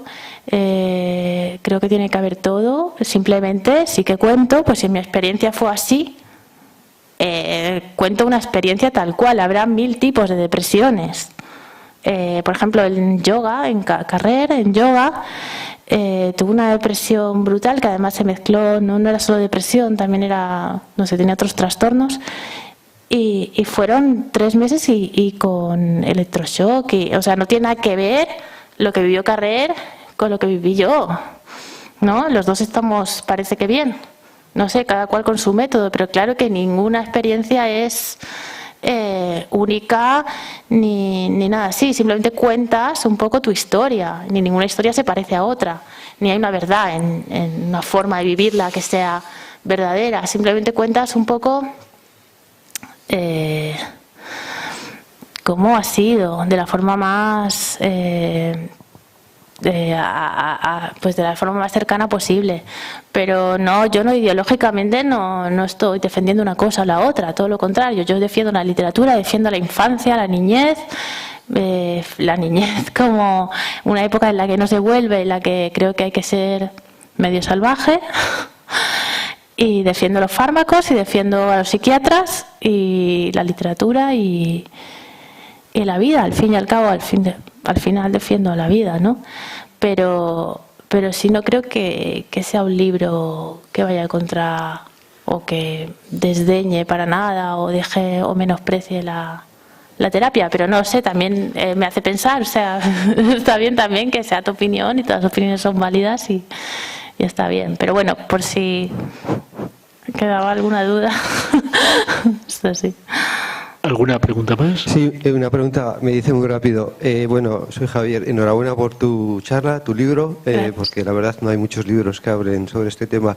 Y quería, ya que has experimentado este tema de la enfermedad, la depresión y bueno, la has superado, si encuentras que hay como síntomas comunes, sí, en esta enfermedad, que se puedan, digamos, calificar como comunes. Y después, ¿cómo valoras la reacción o la postura que toma el entorno familiar tuyo cercano? ¿Cuál piensas que puede ser interesante? Síntomas comunes, yo Gracias. creo que sí que hay. La tristeza en toda su esplendor está. O sea, la tristeza, una persona con depresión es una persona triste, tristísima. Más triste imposible, ¿no? Es que yo tampoco soy médico, o sea, en realidad yo. pero creo que, a ver, por lo que he vivido, creo que sí que hay una tristeza, pues, inmensa y pocas ganas de vivir. Y mucho diálogo con la muerte, mucho de pensamiento hacia la no vida, ¿no? Y La desesperación, más allá de la desesperación, que dice William Styron, la desesperación. Claro, por ejemplo, Styron cuenta una depresión que tampoco tiene que ver con la mía, pero está bien, o sea, es la suya, y él dice cómo se curó él. Yo creo que todo es válido, ¿no? Tampoco ningún cáncer es igual a otro cáncer, ni la misma experiencia, ¿no? Y por supuesto lo social también está ahí. No es lo mismo si estás solo, si te rodea una familia, si vives en un chalet o si estás en una cabaña en la España vacía, ¿no? ¿Sabes? Yo cuento mi historia, pero no deja de ser una historia narrativa, literaria y que parte pues de un imaginario propio, ya está, no hay más. Es literatura. Pero bueno, y luego en cuanto a la posición familiar, pues era de incomprensión, pero yo también tenía incomprensión, o sea, es decir, de desinformación. O sea, mis padres han ido entendiendo esto cuando me ha pasado a mí, ¿no? Que creo que es uno de los males de este tiempo también. Y yo misma lo he entendido. Yo no prestaba atención a la salud mental y no entendía nada. Y sí que pensaba que a lo mejor una persona depresiva se podía curar con un viaje o algo, ¿sabes? No sé. No tenía ni idea. Entonces lo he ido entendiendo porque me ha pasado, ¿no? Y con esto hablo de los males de este tiempo, que hasta que no llega un volcán y se pone al lado de tu casa, te dan igual los volcanes del mundo. Pasen en donde pasen porque están lejos, ¿no? Hasta el COVID no vino a Italia, no sé qué, y la gente se empezó a preocupar, porque está ahí en Wuhan, ¿sabes? Que está muy lejos eso.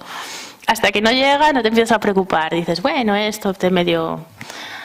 Y hasta que no me ha llegado, no me empezó a preocupar, claro. Y no lo he entendido y no lo... Entonces, claro, creo que deberíamos empatizar más allá de lo que está a 1 centímetro, ¿no? Que es muy difícil, ¿eh? Yo creo que es tarea de... Vamos, pero por lo menos tenerlo en mente, o sea, ¿no? Eso. Pero bueno, sí, no sé si te he respondido a todos. Sí, gracias por la pregunta. No, quería preguntarte si a lo largo de tu trayectoria literaria... ¿Está abierto?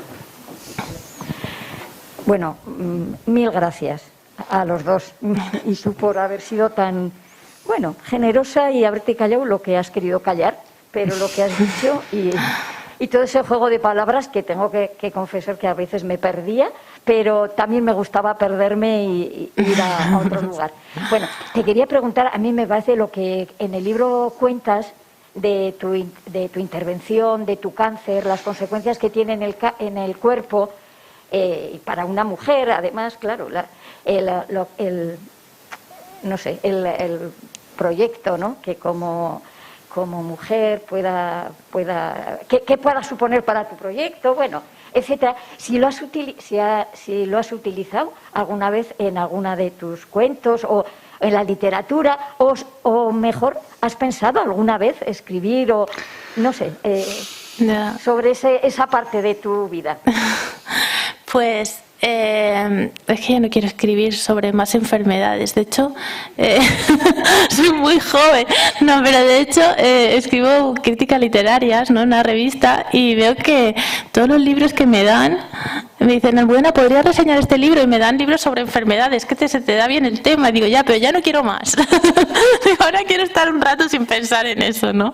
Y en muerte, enfermedades y tal. Entonces, no creo ya que lo pueda escribir porque se ha ido el dolor que pasé. Porque lo tuve a los 16 años. Entonces, en ese momento lo viví mucho, pero ya no me acuerdo. O sea, esa es la estrategia que hace el cerebro para minimizar el dolor, ¿no? Porque no podríamos vivir con la intensidad esa de las cosas que te pasan, y tanto felices como estaríamos como, no sé, una cabra en el tejado, así, ¿no? Todos locos, perdidos. Entonces, como que minimiza todo para que estemos en un cierto equilibrio. Y sí que me acuerdo, pero no me acuerdo de la sensación real. O sea, sé que me pasó y sé que lo veo mucho más leve, igual fue más fuerte, ¿no? Porque la depresión la tengo aquí al lado, o sea, hace nada, ¿no? Y luego tampoco, sí que, bueno, lo veo como un tema de mujer, hubo algo en ese momento, ¿no? Era, no sé, el año, no sé qué año era, bueno. Pero yo tenía 16 años, acababa de empezar, bueno, ya usábamos internet, pero en el ordenador, o sea, llevábamos móviles Nokia de estos. Y me acuerdo que ahí sí que había, porque bueno, a mí me quitaron los ovarios, le dijo el médico a mi madre, le dijo a mis padres, le dijo, puede ir a un psicólogo, o sea, porque tiene 16 años y le han quitado los ovarios, más que nada, a ver cómo se siente. Y dijeron, no, esto que cuanto menos hable mejor, ¿no? Y a casa ya está. Que eso a lo siguiente. A mí mi padre me dice, bueno, ha pasado esto terrible. Digo, es que me ha pasado esto. Bueno, pues tú no pienses más, a lo siguiente. Digo, sí, ya, pero se queda ahí. Y sí, ves, ahí me acuerdo de eso, de haber pasado a lo siguiente, ¿no? Como siempre hacía, pasar a lo siguiente. Pero sí fue una cosa como mucho más comprensiva. O sea, fue algo, ahí me dieron todo el apoyo del mundo. Ahí lo entendían, ahí no había duda. Eso era una catástrofe, que te pase eso, muy genético, muy no sé qué, pero ahí tuve todo el apoyo del mundo. Y no sé, no lo veo como una experiencia literaria. Y además ya lo he metido aquí en este libro, medio metido, porque no quería, no me emociona. O sea, la depresión como que me emocionó para escribirla. Y lo del cáncer no me emociona ya. Entonces creo que lo escribiría un poco obligada, un poco... Y no, ya lo metí aquí precisamente para comparar el impacto de una enfermedad física como el cáncer y la enfermedad mental, ¿no? Para que se vieran un poco las dos, la comparación. Un poquito, pero ya. Yo creo que ya. Lo siguiente quiero que sea ficción, que no tenga nada que ver conmigo, otros personajes. desaparecer de los libros, sí. Sí. La última.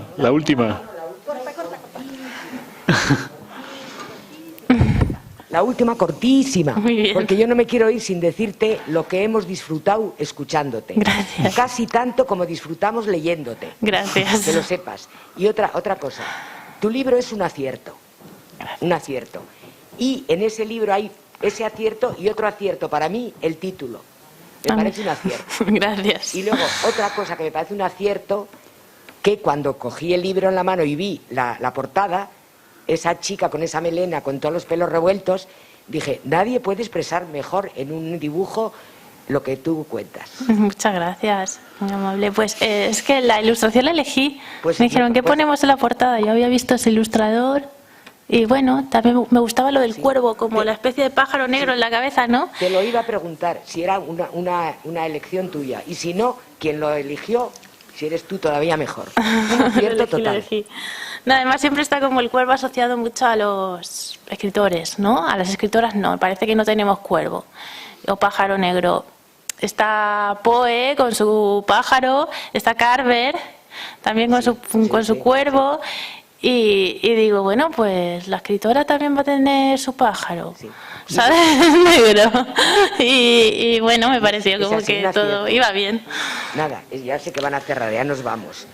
Y luego otro acierto es lo bien que te explicas y lo bien que pones las palabras. Porque lo que nos has contado de esa amiga que tuvo depresión y estuvo en el Corte Inglés mirando cuchillos, no tiene desperdicio. Y tú dices así muy bien, ¿y qué le digo? pues como no le propongas una excursión a Albacete, no sé lo que se le puede decir. Claro. Es que exacto. Sí, sí. Nada, gracias a todas, a todos. Me he sentido muy cómoda, muy a gusto. Gracias por venir.